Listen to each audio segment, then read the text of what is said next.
Last time here on the channel, I looked at Sold Out 2000. It was a show that reflected all the chaos and turmoil going around in WCW at the time, reaching its peak when 4 of its stars, including the guy who won the vacant world championship, walked out of the company the next day. So whatever happened to those guys? Let's find out when we look at WWF No Way Out 2000 from February 27th at the Hartford Civic Center in Hartford, Connecticut. This show was nominated by Michael Lee, Jared, Alan Jolly, Joey Williamson, Christopher X. Morse, Rory McFeely, and Chris Breezy over at patreon.com/wrestlingwithregret. I like the nice 3D pipe dream screensaver aesthetic for this show here. It's only a little bit better than what WCW did for their graphics the previous month. 12,551 in attendance, 480,000 pay-per-view buys globally. It did outsell some of the bigger shows in the year in 2000, which was pretty impressive. But interestingly, the domestic numbers of this February show are actually higher than for St. Valentine's Day Massacre the previous year, which had Austin McMahon in a cage. The WWF is still very much the DX 2000 McMahon-Helmsley Union show. They are large and in charge. They're on top every single week. They're driving around in a big bus all of a sudden now. It's a real drag. You know, for all the guff that I and many other people give WCW for their creative shortcomings during this time period, it's not saying WWF was perfect. I mean, 2000 is widely considered one of the strongest years they ever did, but for me as a fan, you know, the dominant heel champion winning every week was a bit frustrating, and it wasn't the only, mark against their creative at the time. At the Royal Rumble the previous month, Triple H beat Cactus Jack and The Rock won the Rumble match. Or did he? But beyond that, the real big story in wrestling, for a brief time at least, took place several weeks before No Way Out, because you might recall at Sold Out, after the show at least, Chris Benoit, Dean Malenko, Eddie Guerrero, and Perry Saturn all left the company. And then a couple of weeks later, they made a surprise appearance, showing up on Raw in the crowd, seemingly as invaders, as Radicalz, as it were. They would have to earn their jobs in a series of matches on SmackDown that week, but they would lose all their matches, and in Guerrero's case, he dislocated his elbow on a frog splash in that first match in the company. So definitely a rough start for them in this new workplace. But don't worry, they would turn heel and join up with DX the following week. The hype package for this one's all about Cactus Jack from his perspective, thinking about Hell in a Cell, thinking about his career on the line, thinking about main eventing WrestleMania, which has always been his dream. A great closing line in this hype package, by the way, where Foley says, "Some people think Hell in a Cell is a nightmare. Well, it's my nightmare, but I decide when to wake up." God, that's a strong line there. Gave me chills. Jim Ross and Jerry Lawler on the call for this show here. Opening match for the Intercontinental Championship as Chris Jericho defends against the current European champion, Kurt Angle. Angle's still very much in his rookie year. He's bounced back pretty quickly from losing to Tazz at the Royal Rumble the previous month. On the microphone here, he promises to become a Eurocontinental champion, and just like the former Whalers, after this he'll be leaving Connecticut, but unlike the Whalers, he'll be back. Local sports team references. Chyna comes out to accompany Jericho, the former rivals who fought over the Intercontinental belt now having mutual respect, and now she's got her big gun, the C2000. We need more pyro guns to come back, damn it. Jericho on the mic saying that Kurt's 3 eyes really stand for idiot, imbecile, and ignoramus. Those are all 3 very similar words. But Jericho has the best eye of all, the Intercontinental title. Quick work to start things off. Angle goes flying to the outside. Jericho doing a moonsault off the top of the steel steps. Back in the ring, Angle crotching Jericho on top and a nice suplex off the top rope to the mat. Angle having answers for a lot of Jericho's offense here. There's a German, a single arm takedown, but Jericho with a spinning heel kick starts to fight back. Kurt hits the Olympic slam. Jericho kicks out. Angle grabbing the title. Referee Tim White stops him from attacking. Jericho's got the walls locked in, but we get a rope break. Angle goes to hit Chyna with the belt, but we get a collision that sends Chyna into the steps. Kurt suplexed back into the ring, but he's got a belt and hits Jericho mid-flight with it during the Lionsault. The cover and the victory. Kurt wins and is now the Eurocontinental champion. This one gets 3.5 stars out of 5 for me here. I loved the fast work by both of these guys. You see Angle this early in his career, and it's hard to believe he's still in his rookie year because he is looking as seasoned as they come, working with somebody like Jericho, who at this point in his career is just kind of getting out of the doghouse in the WWF. So you see these two guys who are both on this upward trajectory, putting on a really strong match in a solid position here in the opener, and I think it was a really good story told. At Angle, using the sneaky ways to win while continuing to espouse the 3 eyes and everything. Just more of Angle's greatness at work here. You love to see it. Michael Cole in the promo zone with the Dudleys. They're fighting the Old Age Outlaws. I'm sorry, I meant the New Age Outlaws. Sorry, WCW still on the brain. Devon says they were never given anything, they've earned this title shot. Bubba Ray, back when he still had his southern drawl, says that another title will change hands tonight, and they've got 2 words for the Outlaws: 3D. I mean, that kind of counts. So for those tag championships, the Outlaws defend against the Dudley Boyz. Technically, this is a heel versus heel matchup because the Outlaws are part of Triple H's crew, DX 2000.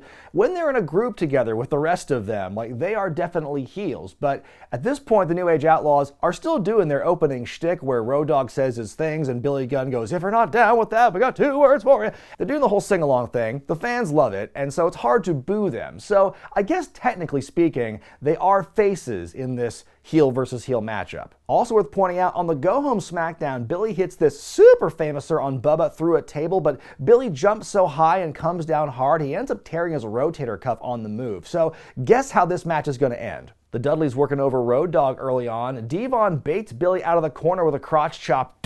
Our greatest weakness. Gunn finally gets the hot tag, and you can tell he is working with only one arm here. We get a famouser on Devon, but Bubba makes the save. Bubba procures a lead pipe, dinks Billy in the bad shoulder with it, the 3D to Road Dogg, and just like that, the Dudleys win their first of what will be several WWF tag titles.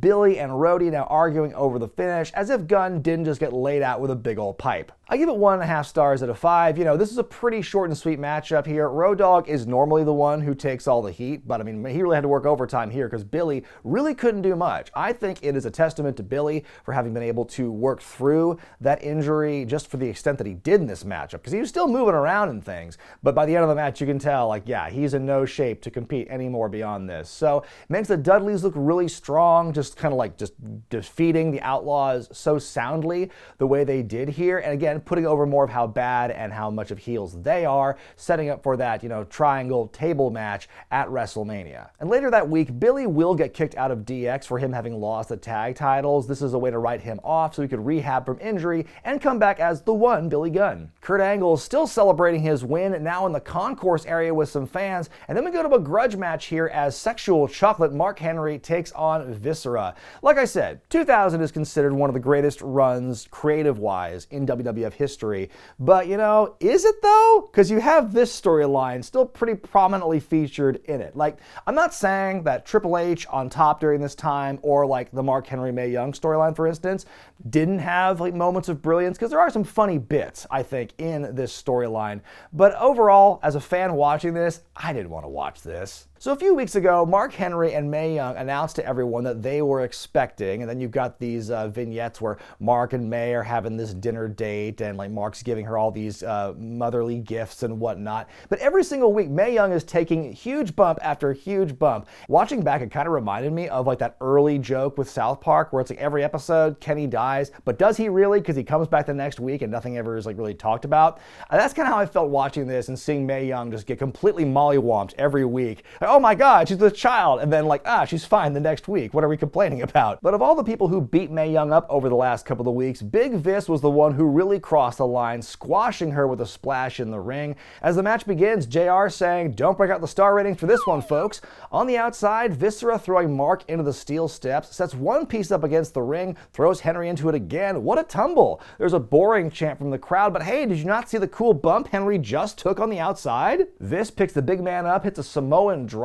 Out comes Mae Young, who gets into the ring but shoves her down. He goes for a splash on her, but Henry, ever the hero, hits the tackle, a big old body slam on the bigger Vis, and the win. Yes, Jim, I will break out the star ratings for this one. I give it a 1/2 star out of 5. I don't know what to expect from a match like this, because, Viscera's Viscera, and Mark Henry at this stage in the game is not nearly the Hall of Fame competitor he will eventually become later on. Right now, he's still very green, still feel very much, this storyline was a punishment for him. Let's be honest. That's like exactly what it was. And him continuing to try and push through it was his penance, so to speak. So, good on him for doing that, I guess. And there were some fun bumps. I'm always impressed when like big dudes take like the most basic bumps. If you see like one 400-pound guy body slam another 400-pound guy, that's going to make me pop every time. But regardless, objectively, it's still not a great matchup. And this would actually be Mark Henry's last pay-per-view match for several years. Not long after this, once Mae Young delivers the hand child,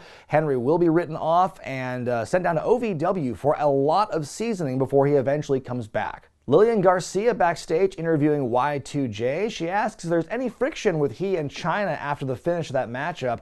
Jericho says no, but he does have a problem with the Olympic jackass and warns Kurt that if he keeps celebrating tonight, Jericho will make him regret it. On we go now to a match to see who will face the tag champs at WrestleMania. It's Edge and Christian versus the Hardy Boys, who are once again accompanied by Terry, who's back for the first time since she was laid out by a Bubba Ray powerbomb through a table. Of course, these two teams gained a lot of notoriety the previous year. That ladder match at No Mercy really put them on the map. They became, had a mutual friendship and kind of a respect for each other after that matchup. But at this point in the game, they are starting to get at each other's throats. Suddenly, out come the Acolyte Protection Agency. Bradshaw and Farouk have just started their own business, and they're here to protect Terry from the Dudleys. Seriously, though, I think the APA was one of the best things that happened to Bradshaw or Farouk, and getting to rewatch the humble beginnings of that storyline where Bradshaw writes APA. It's Acolyte Protection Agency. It's genius. Like, that stuff's great. Jeff going high risk very early on, but Edge avoids it. Jeff and Matt have been with the company for more than a year at this point, and Jim Ross still can't keep them apart. He will call Matt Jeff, and he will call Jeff Matt. Jim, just to help you, the blue-haired one is Jeff. The Hardys with some good tandem offense against Christian in his white mesh top. Matt tags in Jeff, who goes up top again and again fails to connect. E&C begin to get an advantage on the Hardys. We get the assisted headbutt to Jeff's groin. Good back and forth with Edge and Jeff. A pile driver by Edge. Terry is nervously biting her nails, and Jerry says her stomach's gonna need a manicure, which has to be one of the weirdest, dumbest things I've ever heard on commentary. Christian distracting the ref, which allows Matt to get a cheap shot on Edge. Edge goes for a dive off the top, but is taken out with a drop kick. Matt going on a big run here. The crowd does feel kind of dead for this. You think all the table and ladder play these teams have been doing for the last couple of months has began to desensitize the fans? Big double attack from the Hardys, and Edge saving Christian from a pinfall. Poetry in motion, cut off with a spear. We get a twist of fate by Matt. Jeff goes up top. Terry's now on the apron and shoving Jeff off the turnbuckle, or Matt as JR calls him. Terry slaps Matt. Christian hits the unprettier, and E&C win. Matt wants some answers, but he and Jeff are beaten up by the APA for their troubles. A nasty looking slam here by Farouk. It's the old, I want to hit a Dominator, but fuck it, here's a powerbomb instead. I'll give it 3 stars out of 5. I think it was an okay matchup. It was fine, but the crowd was definitely not feeling this one. Like I said, they're starting to get a little bloodthirsty at this point because Edge and Christian, the Hardys and the Dudleys have all been introducing, tables and ladders and to a lesser extent chairs at this point. The fans want to see these guys do crazy things off or through weapons. And at a time like this, a match like this is not going to check those boxes for them. But it was still a fine tag team match. Cole's backstage with E&C. Christian saying he didn't expect it to go down like this, but Edge is like, so what? The Hardys would have done the same thing to us, but it doesn't matter because we're headed to WrestleMania. They haven't quite gotten the whole heel thing down yet. They're showing very small signs they're turning here. It's there if you look closely enough, but they haven't done the whole Bill and Ted speech yet. Lillian Garcia backstage with the Big Show, who's getting ready for his match with The Rock. He explains that his feelings were hurt by the fans when he was just trying to plead his case, so he's going to show the footage one more time of the Royal Rumble finish. Clear as day, showing The Rock's feet hitting the floor first. He wraps it up by guaranteeing he's beating The Rock and going on to WrestleMania. Well, last month at the Royal Rumble, former ECW champion Tazz made his WWF debut at Madison Square Garden, beating Kurt Angle and snapping his win streak. It was truly one of the coolest moments of that entire show, and dare I say, of the entire year, which makes Tazz's immediate fall from grace hurt that much more. Tazz has taken on the Big Boss Man, who's accompanied by Albert. Earlier on Heat, Boss Man and Bert beat up Tazz backstage, which brings us to this match here. After about 30 seconds of fighting, Tazz gets his mission locked in, but Albert runs in. The match ends in a DQ. Tazz takes the Baldo Bomb, a nice kick to the ribs, but Tazz keeps trying to fight back in spite of the obvious handicap. He won't stay down until he does. We are the man! Yeah, 0 stars out of 5 for this one. This is not great. I felt so frustrated. Even though I didn't really watch a ton of ECW as a 15-year-old at this point, I still knew who Tazz was. I was still excited for when he debuted. I was really psyched to see what he could do in WWF, and it turns out not a whole lot. At this point, the backstage opinion on him seemed to be souring. People apparently, according to the rumor and innuendo, as they say, people didn't like working with him, thought he was too stiff.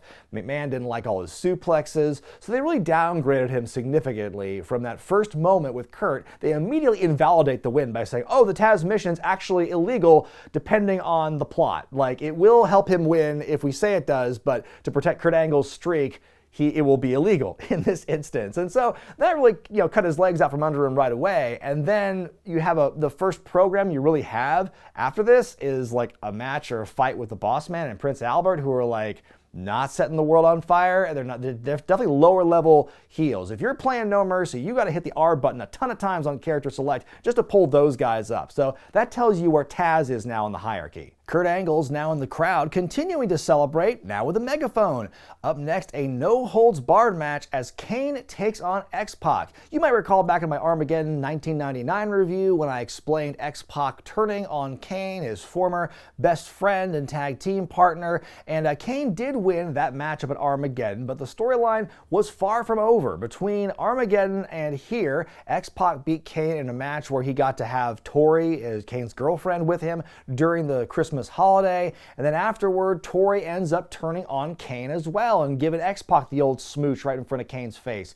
Kane is absolutely just wrecked by this. He goes back to the institution because he's so heartbroken and everything, and that ends up leading to one of the coolest returns ever. Kane showing up on SmackDown to one of the biggest pops you'll ever hear, the inverted colors. He comes out with Paul Bearer for the first time in a long time, who, by the way, is now very skinny from the last time we saw him. Not to be outdone, on the go-home SmackDown, X-Pac shoots Kane in the face with a flamethrower. Kane comes into this one guns blazing. He starts beating up X-Pac in the ring, the action going to the staging area, just beating X-Pac pillar to post on the stage area, the crowd, until X-Pac hits Kane in the face with a ring bell. Suddenly, Paul Bearer gets his hands on X-Pac, rare form by him, but Tori gets in Bearer's face.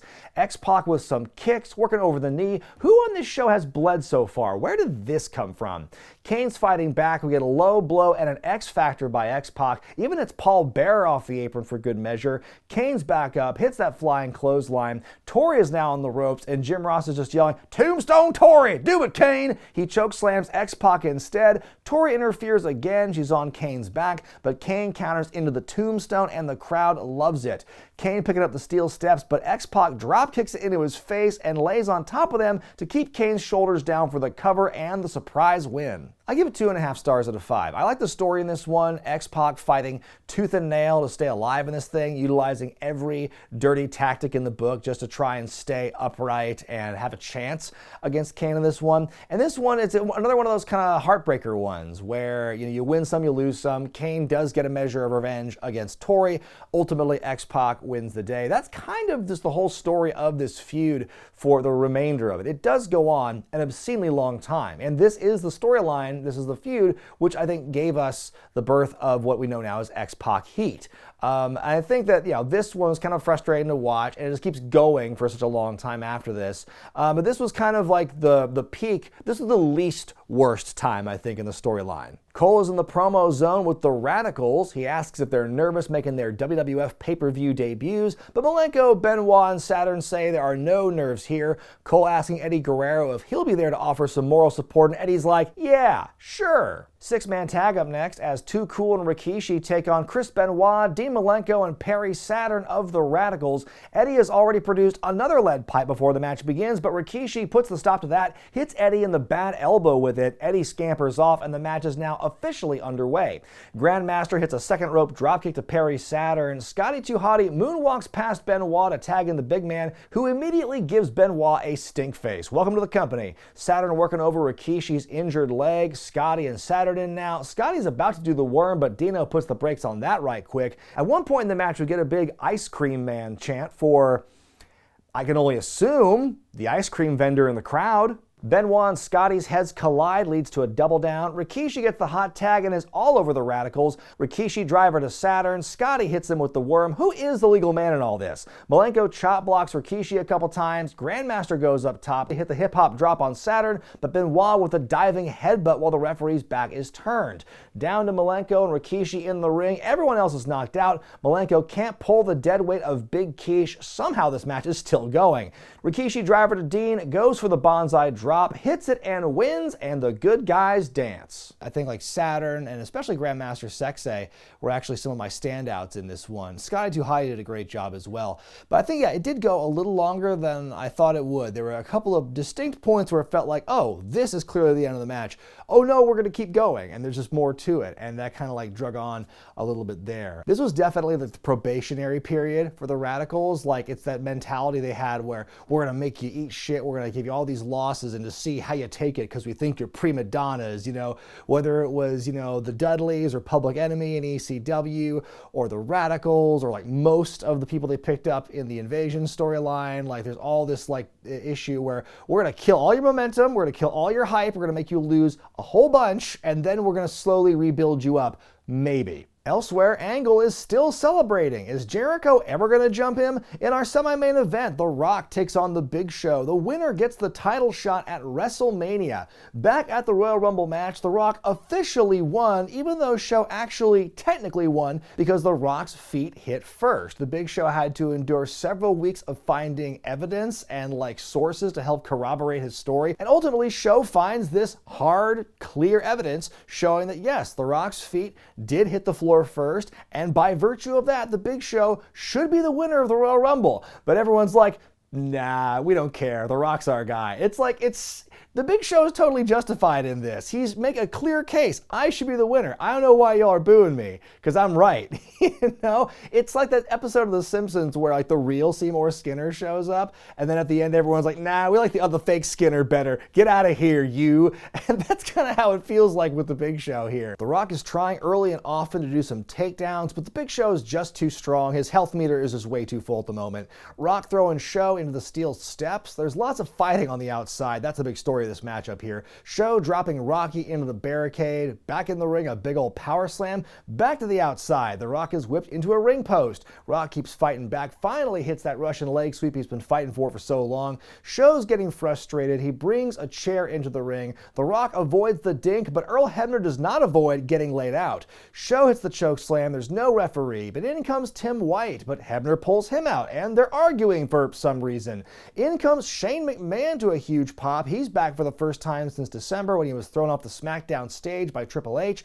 The Rock hits Show with the chair. We get the Rock bottom. Then it's time for the most electrifying psych. Shane flies in, doing the prettiest chair shot to the Rock's head you ever will see. Show makes the cover. The ref makes the count. Big Show wins, and he's going to WrestleMania. I'm going to give it 3 stars out of 5. There was a lot of gaga in this thing, and there was also a bit too much outside brawling in a match like this for my liking, but I do like the story in this one. I think they both brought a level of intensity. You can tell that the Big Show is, he's trying his best to get better, trying to, improve from where he was, a year prior even, when he was still fresh off WCW and all that. So I think that his show has definitely improved since then as a WWE style worker, at least. I think The Rock carried him to a pretty solid matchup here. Shane McMahon showing up. It was a twist that, like, in hindsight, like, oh, that's definitely a twist you would see coming, because Shane coming out having no affiliation to The Rock or The Big Show before he was written off does seem like kind of a red flag in that sense. In the parking garage, Kurt is just about to leave when Chris Jericho and Chyna jump him and stuff him in the trunk of the car. So Jericho gets his revenge, but I'm like, I thought he was threatening to beat Angle up, like, while he was celebrating. Why did you wait until after he was done? I thought you were having an issue with the excessive celebrating he was doing amongst the people. Wouldn't that have been a cooler moment for Jericho and Chyna to jump Kurt in front of some fans for a difference? I don't know. In your main event for the WWF Championship, it's a Heck in a Sec match as Triple H defends against Cactus Jack. This is the epic conclusion to a war that really began back in 1997 when you think about it, when they were in the mid-card. But over the years, through all these these different character evolutions and mutations, and going from like mid-card stuff to main event. It's really cool to have seen this storyline and this feud come to what feels like a really fitting end in terms of the hype and the build here. So Mankind turned into Cactus Jack at the turn of the year and fought Triple H at the Rumble. He lost that matchup, and now for this one, they've upped the ante. It's going to be Hell in a Cell, but Triple H agrees to that only if Cactus Jack puts his career on the line should he lose. And one of the big hooks of this storyline in the promos has been Foley, Cactus Jack, promising that he will fly off the top of the cell like he did in 1998, but he won't be landing on a table. He will be landing on Triple H. The Go Home SmackDown actually shows Cactus getting incarcerated in the building after he, vandalized the DX Express earlier in the week, and he's put in this really tiny holding cell with a suspicious back end to it where you can see the parking garage, and that's how the episode ends, is that the cage is actually hooked up to the DX Express, and you see Mick Foley being dragged on a cage as it's being wheeled out. That was a very strange final image, I think, to show going into this. I thought the DX Express was a weird prop that they incorporated at this point. And it was one of those ones where it's like, oh, well, the logic dictates if the bad guy or if the champion's the one who gets the final word on TV, well, definitely the good guy's going to get the final word of the pay-per-view, right? Right? The cell door is chained and padlocked several times over to keep Jack from getting out. Triple H the knee strike that sends Cactus flying into the wall. Triple H throwing the steps right into Cactus's face. Many chair shots, but Jack refuses to stay down for long. A double arm DDT on the chair. Jack with those punches in the corner, going for the running attack, but takes a face full of steel. Cactus avoiding a pedigree, slingshotting Triple H into the cell wall. This is the most ridiculous slingshot I've ever seen. Triple H is bleeding now. Cactus with a super Cactus elbow with the chair assist. He goes to huck the steps, but Triple H gets out of the way. It ends up breaking a hole through the cell. The crowd is going nuts for this because now it means that he can escape. We get a big pile driver onto the H-Man on the announce table. Now Jack produces a 2x4 wrapped in barbed wire and is on the attack. Triple H flees the top of the cage. Jack tries to follow him up, but he is knocked down and falls through the announce table. Somehow Jack gets up, keeps trying to throw a chair to the top of the cell. He can't, says fuck it, and climbs on up himself. H with many shots of the barbed wire 2x4. They're fighting on the roof. Triple H almost falls through a hole in the mesh. It's kind of scary. Even though I know what happens next in this matchup and I know what we're going to see, it's still incredibly nerve-wracking to watch them just walk on top of that cell from what we saw in 98, and you saw the zip ties going ping, ping as they were like walking on that thing. Those memories are still fresh, no matter how often or how long ago it is you watched it. And so seeing them on the cell roof here, even though they learned their lesson this time around, it's still very nerve-wracking. Suddenly, Jack grabs a lighter and sets the 2x4 on fire and dinks H with it. He signals for the pile driver, but gets backdropped and falls through the roof and down into the ring, creating a crater. Holy crap, what a moment this was. Triple H climbs down, anxiously approaching. Sure enough, the crazy guy's moving again. H hits the pedigree. This time, one is all it takes, and Triple H retains the title. Cactus Jack's career is over. He gets this heartfelt standing ovation from the audience. Jim Ross getting emotional as Foley looks out into the crowd to say goodbye. This one gets 4.5 stars out of 5 for me. Far and away the best match on this show, and for good reason. This was just high drama from beginning to end. The stakes involved really make this important, it seems. Even though it feels like, okay, the stunt they do with Foley in this one does feel a bit overly produced compared to the more organic nature of what happened in Hell in a Cell at King of the Ring 98. And I think that's, on one hand, you're like, oh, you can tell they kind of like did some movie magic with this one. But also it's like, I'm glad that they took those measures here. And it's like, it seems like, okay, this panel is clearly designed to swing on a hinge like that at the right time. And this area of the ring clearly designed to break his fall and make this big impressive hole. Foley losing this one, obviously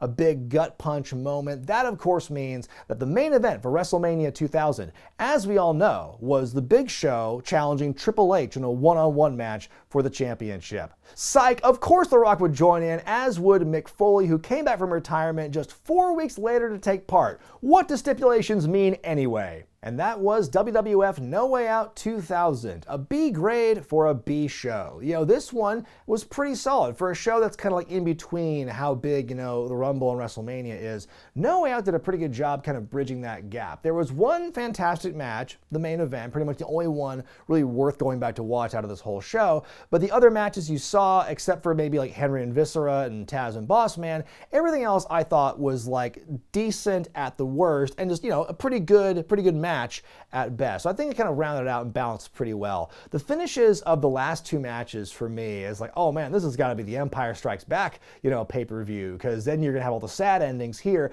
Then come WrestleMania, boy, you're going to get satisfied, you're going to get everything you ever wanted, and you'll never get that back.